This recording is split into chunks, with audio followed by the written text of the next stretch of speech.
Hotel Gamara Makassar menghadirkan menu dengan tema Kampung Nusantara.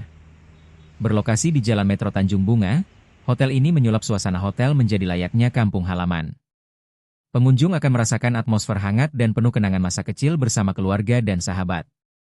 General Manager Hotel Gamara, Rizky Amanahras, menjelaskan bahwa konsep ini dihadirkan untuk membangkitkan nostalgia dan kehangatan di kampung. Menu yang ditawarkan beragam, mulai dari es buah, gorengan, hingga hidangan utama seperti sate, kambing guling, dan gado-gado. Salah satu daya tarik utama tahun ini adalah keberagaman pilihan sambal yang disajikan. Chef Hotel Gamara, Dadang, mengungkapkan bahwa tamu dapat menikmati 12 jenis sambal khas Nusantara, mulai dari sambal kemangi, dabu-dabu, sambal matah, hingga sambal ulek.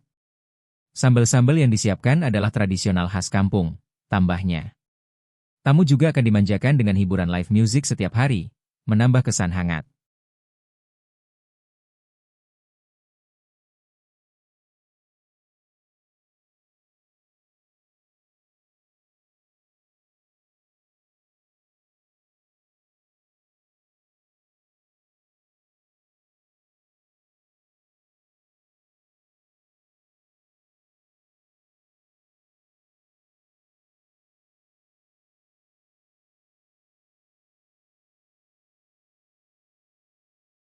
Download Tribun X sekarang, menghadirkan lokal menjadi Indonesia.